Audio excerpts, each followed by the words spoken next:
beauty. Special delivery from a special bowler.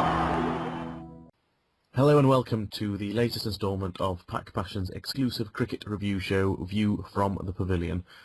I'm delighted to say that I've got SpaceCat with me again to provide a Kiwi perspective on the latest happenings in the cricket world, so welcome along once again. No worries, good to be here again. The first point of discussion is going to be Pakistan's one-day series victory in the end against Zimbabwe. They lost the first game of the series, resulting in quite a lot of disappointment among the fans initially.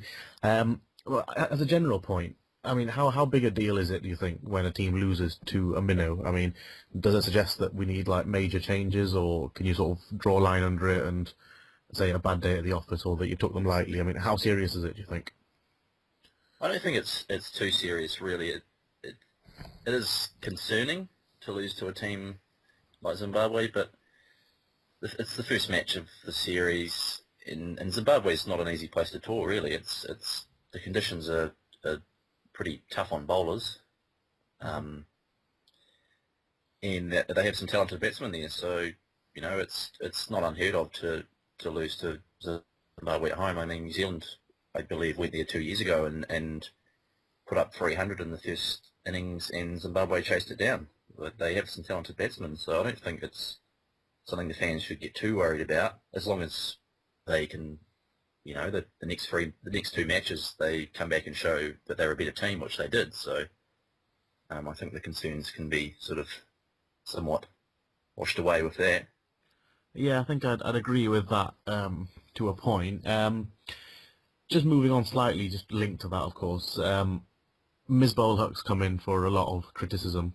Well, he always does, no matter what happens. From an outside perspective, what do you make of him? I mean, he was Pakistan's best batsman in the Champions Trophy.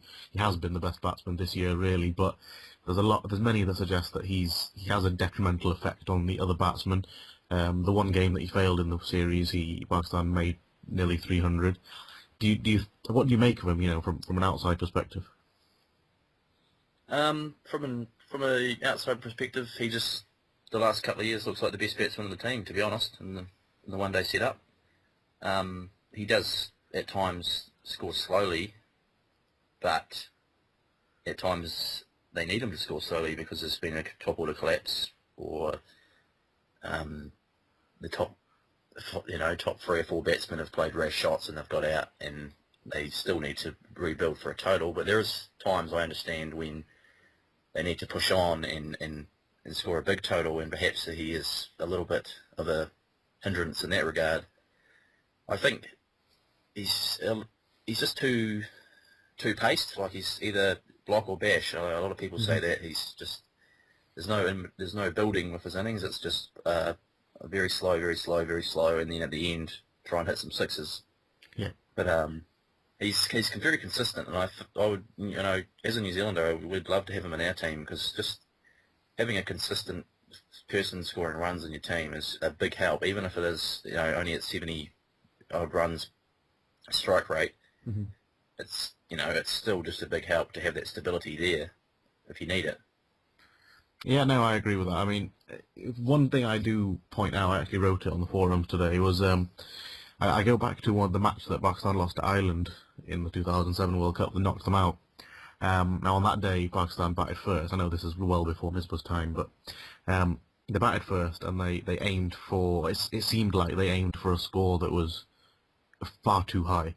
Perhaps they thought it's Ireland, therefore they need to get to a certain point, but they lost wickets, and even when we were on 100 for 6 or whatever, there were a couple of batsmen who went looking for big shots and lost their wickets, and Ireland ended up losing 7 wickets chasing that down. So if it had just been a case of someone like Misbah was in there just to take us up to 200 to 210, we'd have won that game comfortably. But and I think that's what he does. He seems to think that we've got the bowlers to defend around 250. I know we didn't in the first game, but generally Pakistan, I would expect them to defend about 250 against most teams.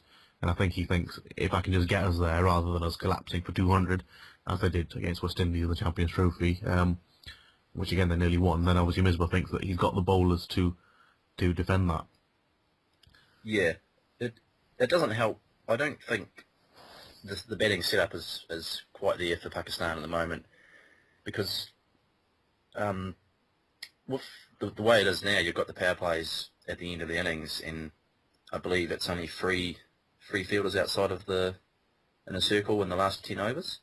No, there's a fair period of 5 overs where the batting power play is, where there's the 3 fielders allowed outside. So, but that builds up towards the last 15 essentially become like a large power play. Okay, I thought they changed the rules in the last 10 overs, because you can score a lot of runs in the last 10 overs now. So you don't have to score it at 6 and over for the first 35 overs. You can score at 4 and over, and you can still make 280, 300 if you've got the batsman there to score it, if they're not all out already, or if you've got the quality to do it. Exactly. But sometimes I think with Pakistan that they tend to lose a few too many wickets at the wrong time, like around that middle overs period when you should be just looking to consolidate the innings. I think around 25 to 30 overs, this batsman getting out, trying to be too aggressive just a little bit too early. I think that you have more time than you think in one-day cricket. And batsmen like Afridi, you know, he's can be effective on his day, but he's got to have a platform to do it on. You can't expect him to come out and hit with the team at 100 for 6 or something like that. It's just not going to come off more often than not.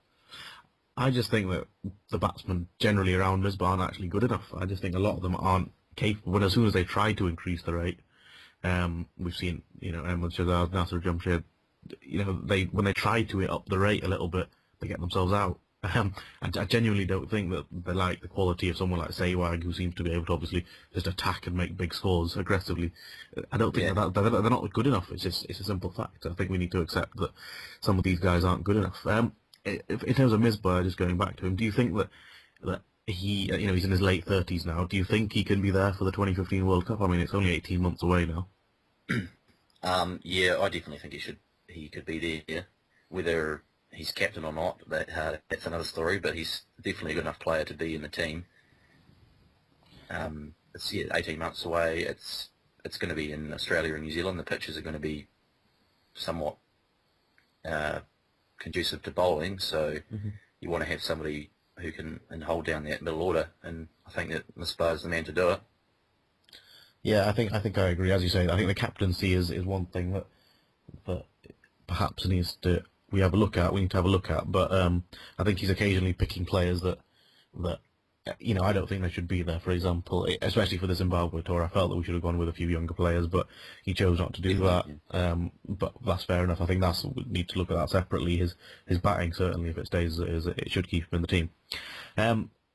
Just moving on to a final point. The last time we spoke, the Ashes, I think we were in the middle of the Ashes at the time.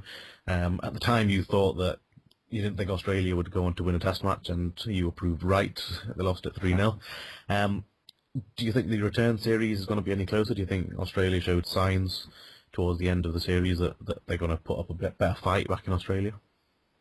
I think they'll definitely put up a better fight. Well, they did put up a good fight, really, in the Ashes. I don't think anyone doubted that they were going to compete, but they just don't have the quality, particularly in the batting lineup, and a really good spinner. With the pitches that we've seen in England this season, I think that was a bit of a problem, especially in the early matches. But at home, I think they'll have some faster tracks, they'll have some seaming tracks, and they should give England a lot of trouble, I think, but not to the point where they'll win the Ashes, no. Right, well, that's interesting. Well, thank you very much for your time once again. That's going to be all for this week's episode of PakPassion's View from the Pavilion. Thank you very much. Thank you.